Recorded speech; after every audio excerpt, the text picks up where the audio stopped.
함께 은혜 나누신 말씀은 신약성경 로마서 1장의 말씀입니다. 신약성경 로마서 1장 1절로 7절까지의 말씀입니다. 교독하시겠습니다.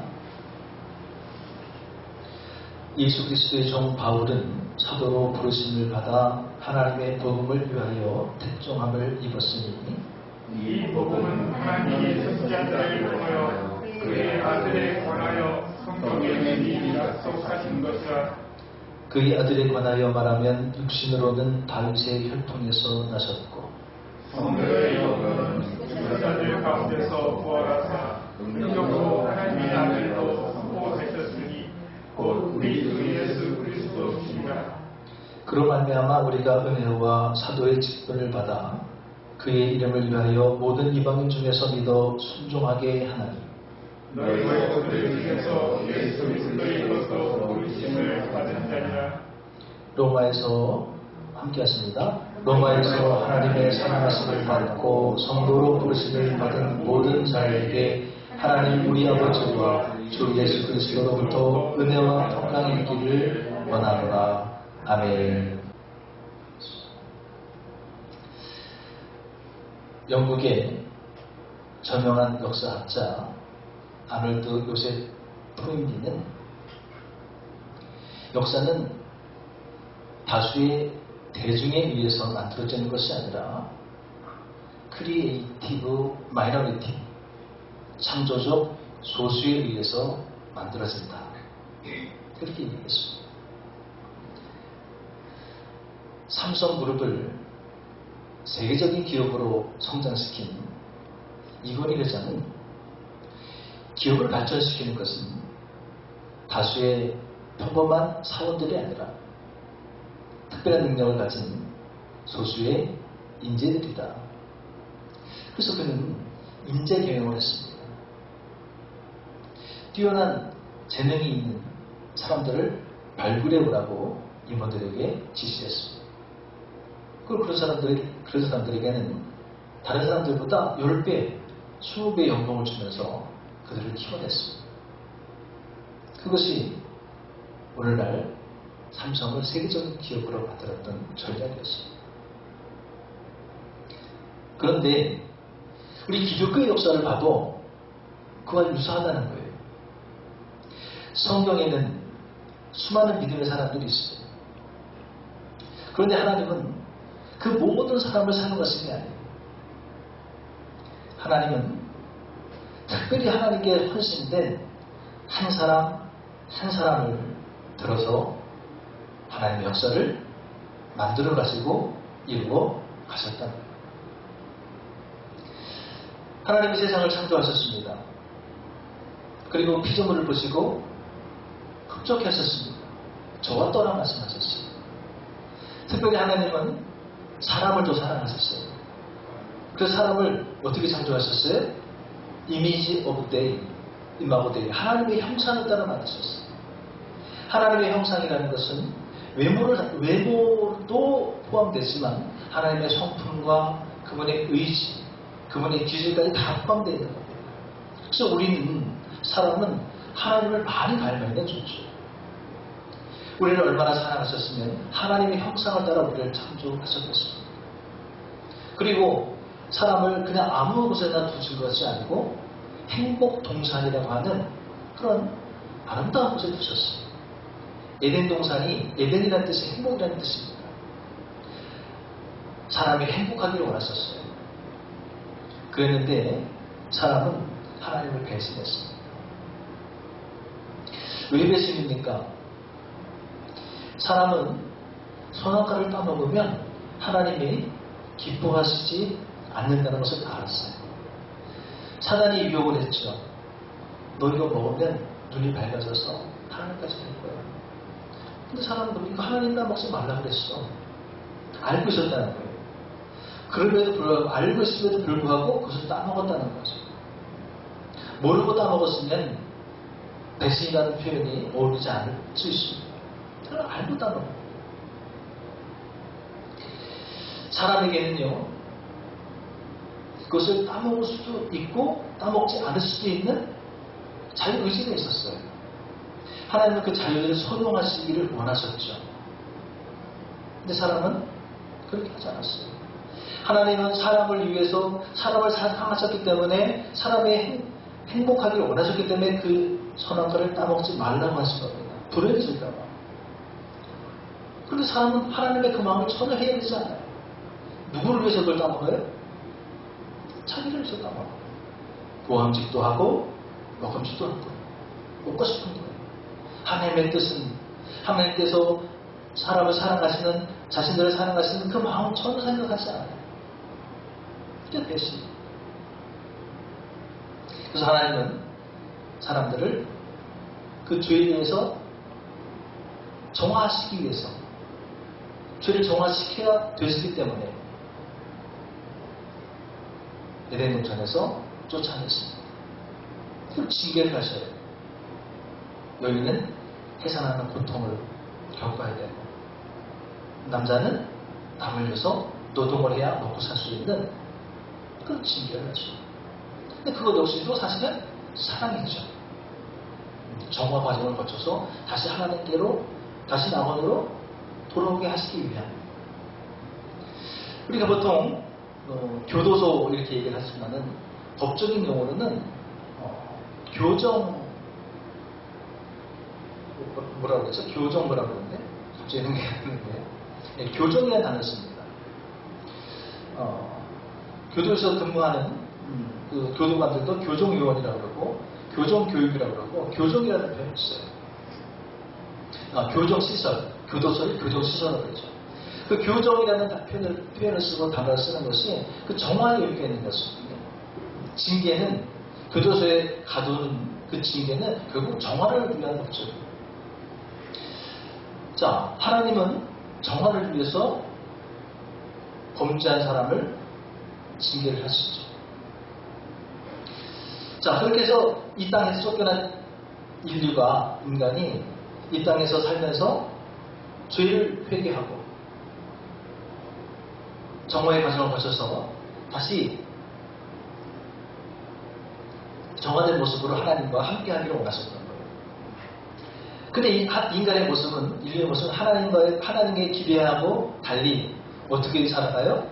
계속 범죄하는 겁니다. 계속 범죄하는 거예요. 그래서 하나님께서 그 범죄하는 사람을 보시고 세상에 사람 지으셨으면 어떻게 했다고요? 한탄하셨다고. 후회하셨다고 해요. 그래서 하나님께서 너무 화가 나셔가지고 진노하셔가지고 사랑하시지만 인류를 물로 심판하시겠다는 계획을 세우시고. 그래서 제가 무슨 말씀을 드리려고 이 말씀을 드리냐면 하나님께서 진노하셔서 이 땅의 모든 인류를 물로 심판하시기를 작정하셨지만 그런데 누구는? 노아는 하나님의 은혜를 입었더라. 할렐루야. 한 사람을 하나님께서 선택하셨다는 거예요. 한 사람을 하나님께서 들어서 사용하셔서 다시 인류를 구원하시기 위한 그 구원사를 이어가셨다는 거예요. 노아라고 하는 한 사람을 하나님 선택하시고 사용하셨다. 그 이후에 누가 등장합니까? 아브라함이라는 한 사람이 등장해요. 하나님께 헌신된 아브라함. 아까도 조금 전에 말씀드렸습니다. 자유주의 말씀드렸습니다만 여기 자유주의가 굉장히 중요한 겁니다. 교리적으로. 이 자유주의에 대한 해석 때문에 장로교, 감리교 여러 교단들이 갈리는 거거든요. 자, 여러분들은 어떻게 생각하십니까? 이스라엘이 아닌 저 갈대아라고 하는 나라, 이스라엘이 멀리 떨어져 있던 그 나라에서 이방신을 섬기고 있던 아브라함이라고 하는 그 사람에게 어느 날 알지도 못하는 하나님이 나타났어요. 그 땅은 이방신을 섬기는 나라이기 때문에 하나님의 말씀을 듣도 보도 못했겠죠, 아브라함. 그리고 명령을 하세요. 말씀을 하세요. 네 고향과 아비 친척집을 떠나가서 내가 지시한 땅으로 가라 했을 때 하나님이 아브라함을 선택했다고 생각하십니까? 아니면 아브라함이 하나님을 선택했다고 생각하십니까? 어떤 것이 옳을까요? 저는 하나님께서 우리에게 하나님의 성품, 하나님의 기질, 하나님의 의지 그것까지도 주셨기 때문에 저는 아브라함을 하나님 선택했다고 봐요. 그것이 바로 하나님께서 아브라함을 의로 여기신 거예요. 그것을 바로 믿음으로 보신 겁니다. 선택하지 않을 수도 있었어요. 안 할 수도 있었어요. 왜? 아브라함은 성경에는 안 나옵니다만 다른論에 보면 아브라함은 아버지가 우상 장사하는 사업가였거든요. 경제적으로 보면은 잘 먹고 잘 살았어요. 왜냐면 우상 장사가 잘 됐거든요. 그리고 그는 우상을 알았어요. 아버지가 섬긴 우상을 보면서 자랐어요. 알지도 못하는 신이 갑자기 그거 다 버리고 알지도 못하는 땅으로 가라 그래요. 그게 쉬운 거 아니거든요. 그럼에도 불구하고 아브라함은 하나님을 선택했다는 거예요. 그게 믿음으로 의미를 여기십니다. 무슨 말씀을 드리려고 하는 거예요? 하나님은 절대 다수의 사람들 사용하신 게 아니라 하나님께 절대적으로 헌신된 믿음의 한 사람 한 사람 믿음의 소수를 들어서 하나님의 일을 이루셨고, 그렇게 기독교 역사는 발전돼 가는 겁니다. 신약에 와서도 마찬가지예요. 12명 선택하지 않았었습니까? 그리고 그 중에 신약에서 가장 위대한 선택자 한 사람을 꼽으라면 단연 사도 바울을 꼽을 수 있는 거죠. 왜요? 신약성경 27권 가운데 13권을 쓴 사람입니다. 그게 쉬울 것 같으지만 그게 그냥 된 것이 아니라는 것이죠. 사도 바울은 그만한 그릇이 된 거예요. 하나님은 그걸 아셨던 거예요. 그리고 그는 철저하게 하나님께 헌신됐어요. 물론 하나님을 만나기 전까지는 아니었죠. 그러나 그는 하나님을 만나는 그 순간부터, 하나님을 깨닫는 그 순간부터 그는 과거에 가지고 있던 모든 것을 버리고 예수님을 따르기 시작했어요. 하나님은 그를 들어서 사용하세요. 위대한 기독교 역사를 만들어 가셨다는 겁니다. 사도 바울은 3차의 전도여행을 통해서 전 세계가 복음화 되는 일에 절대적인 공헌을 한 사람입니다. 우리 다 읽지는 못하겠습니다만 바울 사실에 보면 얼마나 많은 바울이 복음을 전파하기 위해서 얼마나 많은 고난을 받았는지 바울이 고백하지 않습니까? 죽기 직전까지 매를 맞아도 보고요. 수없이 밥을 굶어보기도 하고요. 물에 빠져 죽을 위험, 밤의 위험, 강물의 위험, 바다의 위험, 동족으로부터 죽임을, 목숨의 위협을 받는, 생명의 위협을 받는 위험, 수많은 고난을 겪으면서도 그는 하나님께서 예수님께서 주신 그 사명을, 복음을 전파하기 위한 그 사명을 감당하기 위해서는 자기 목숨도 조금도 아끼지 않고 헌신했던 믿음의 사람입니다. 특별히 그는요, 왜 12사도들보다 위대한가? 이 12사도들은 유대인 출신이에요. 그래서 유대주의에 좀 묶여 있어가지고 이방인들 선교에는 관심이 그렇게 없었어요. 유대주의는요, 유대인들만 우월하다. 그리고 유대인들에게만 구원이 있다. 이런 사상이 있었어요. 그리고 이방인들은 전부 다 뭐예요? 저것들 다 지옥에 낼 거 아니야. 이렇게 생각했어요. 이방인들은 전혀 하나님의 사랑하시고 관심도 없다 생각하는 사람. 근데 그 생각을 바꾼 사람이 누구예요? 사도 바울이에요. 이방인들에게 세례를 주는 거죠. 이방인들에게 세례를 주고 합당하냐? 유대인들 하자. 논란이 됐어요. 그 예루살렘 회개를 열지 않았습니까? 합당하다. 결국은 합당하다. 이방인들도 하나님의 사랑을 받고 저들도 구원의 대상이 되어야 된다. 이 방송의 길이 열린 거예요. 그렇게 유대했던 사도 바울. 그 한 사람을 통해서 기독교 역사는 발전하고 세계 선교는 이루어져 갔다.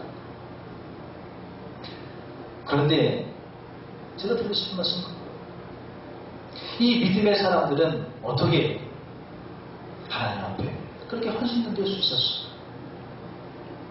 사도 바울은 예수님을 핍박하는 사람이었어요. 근데 그러던 사람이 어떻게 변화될 수 있었어요? 그리고 목숨을 걸고 사명을 위해서 달려갈 수 있었어요. 그것은 그들은요, 하나님의 사람이라고 하는 분명한 자기 정체성이 있었다는 거예요. 하나님을 깨닫고 채우고 나니까 난 하나님의 사람이라고 하는 자기 정체성이 있었다는 것이죠. 오늘 본문에 보니까 사도 바울이 자기 정체성에 대해서 세 가지로 얘기하고 있습니다. 1절에 보니까 첫 번째, 나는 그리스도의 종이다 이렇게 얘기해요. 그리스도의 종 바울은 이렇게 말씀하십니다. 나는 예수님의 종이다 이렇게 자기 정체성을 얘기합니다. 바울은요, 예수님 만나기 전에는 누구의 종이었어요? 이 사람은 율법주의자였습니다. 철저한 율법주의자였습니다. 율법주의자들은 누구의 말을 따랐냐면 대제사장의 말을 따랐어요. 그래서 이 사람이 예수님의 사람 핍박하고 다닐 때도 대제사장의 승인을 받아야 그게 가능했어요. 무슨 말씀이냐면 바울은 예수님 만나기 전에는 누구의 종이었어요? 대제사장 율법의 종이었어요. 그런데 예수님 만나고 나니까 누구의 종이다? 난 이제 나는 예수의 종이다. 난 율법의 종이 아니고 난 복음의 종이다 말이죠. 다 같은 거예요. 자기 정체성이 변화되는 거예요. 그리고 그것을 자기는 분명히 밝히고 있는 거예요. 일전에 밝히고 있는 거예요. 처음부터 밝히고 있는 거예요. 두 번째, 나는 하나님과 관계 속에서 누구냐? 나는 사도로 부르심을 받은 자다. 사도로 부르심을 받은 자다 말이죠. 사도는요, 가끔 이제 제자하고 사도를 이렇게 좀 헷갈려 하시는 분들이 계세요. 제자는 뭐고 사도는 뭐냐? 제자는요, 예수님의 가르침을 배우기 위해서 따라다니면 제자예요. 사도는요, 특별히 예수님께로부터 특별한 사명을 받은 사람이에요. 임무를 받은 사람입니다. 너 복음을 전파해 특별 임무를 가지고 그 임무를 수행하기 위해서 소명감과 사명감을 가지고 나아가는 사람. 그것이 사도예요. 사도로 부르심을 받았다라고 자기 자신의 정체성을 얘기해요. 나는 예수님으로부터 특별한 사명을 받은 사람이에요.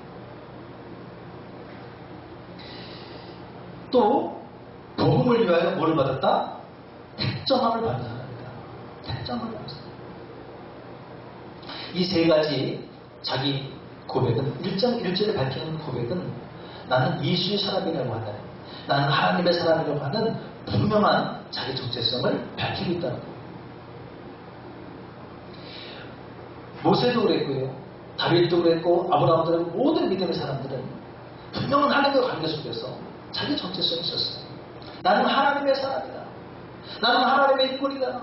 나는 하나님의 소명되다 부르심을 받은 사람이다 라고 하는 분명한 소명의식이 있었다는 거예요. 자기 정체성이 있었다는 것이죠. 그리고 사도 바울은 로마에 있는 교인들에게 이 편지를 쓰면서 나뿐만 아니라 너희들도 하나님의 은혜를 받은 사람들로서 나와 같이 하나님의 증인되기를 원한다. 복음을 전하는 분명한 자기 정체성 그리스도인이라고 하는, 하나님께 은혜를 받은 사람이라고 하는 자기 정체성을 가지고 그리스도인답게 그리스도인으로 살아가기를 원한다라고 편집합니다. 저는 오늘 말씀이 2000년 전에 사도 바울이 로마 교인들에게 보낸 그 말씀인 동시에 지금 여기서 오늘 나에게 주시는 말씀으로 들려지시고 믿어지시기를 주님의 이름으로 축원합니다. 성경은 과거에 하나님께서 말씀하신 것이지만 동시에 오늘날 우리에게도 말씀하실 것이죠. 하나님의 말씀은 살아 역사하시는 말씀입니다. 이 자기 정체성을 갖는다. 이것은 인생의 분명한 목적과 이유를 알고 있는 거예요. 내 인생의 목표와 내 존재의 이유는 세상 것이 아니라는 거예요. 많은 사람들이 세상 것에 목적을 둬요.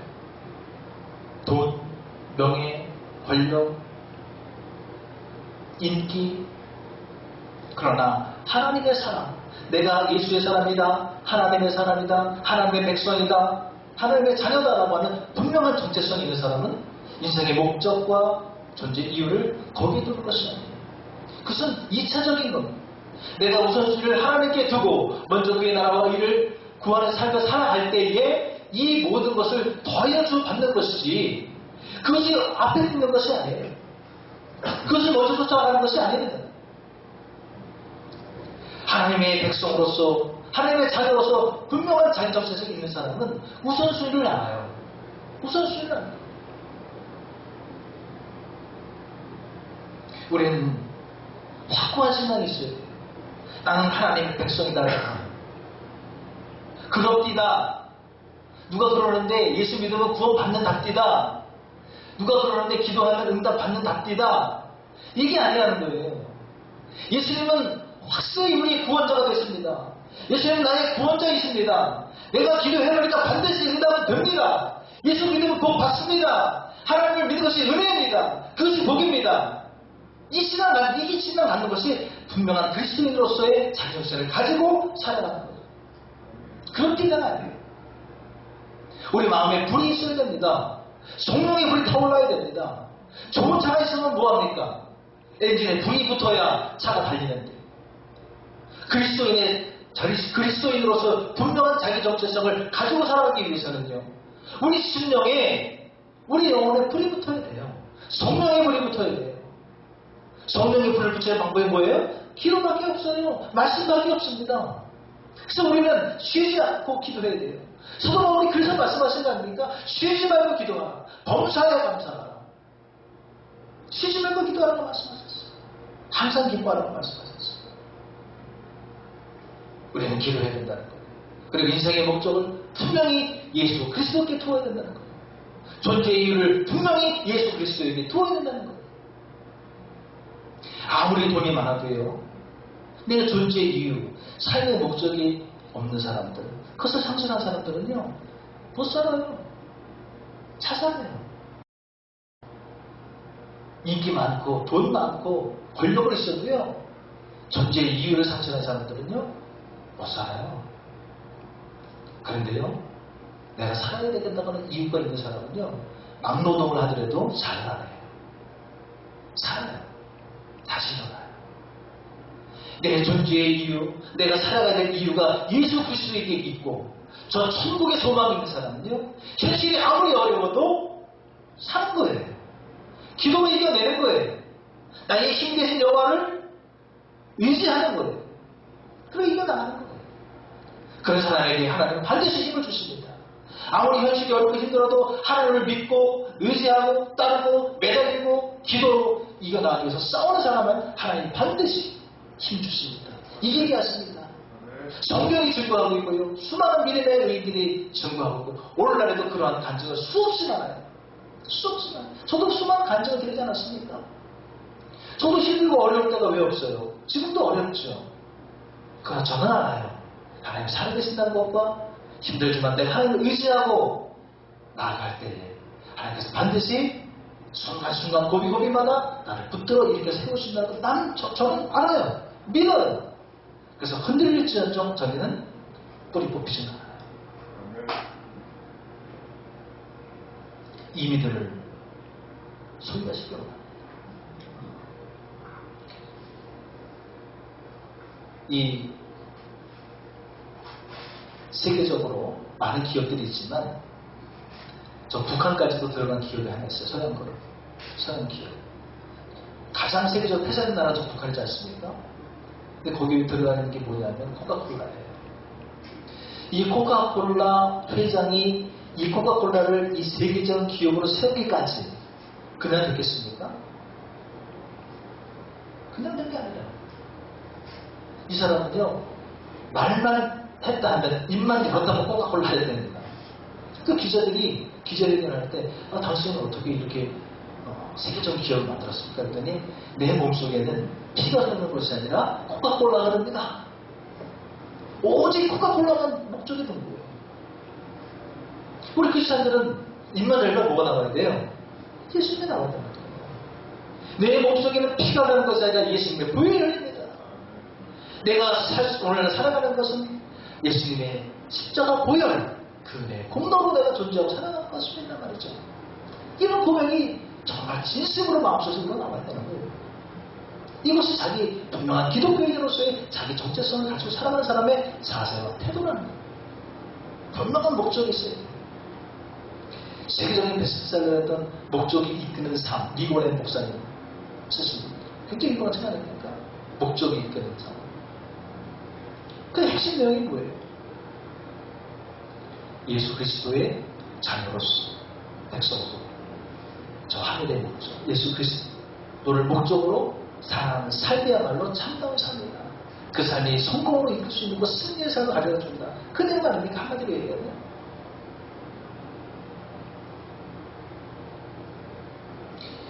자살을 시도한 6명의 청소년들이 있었어요.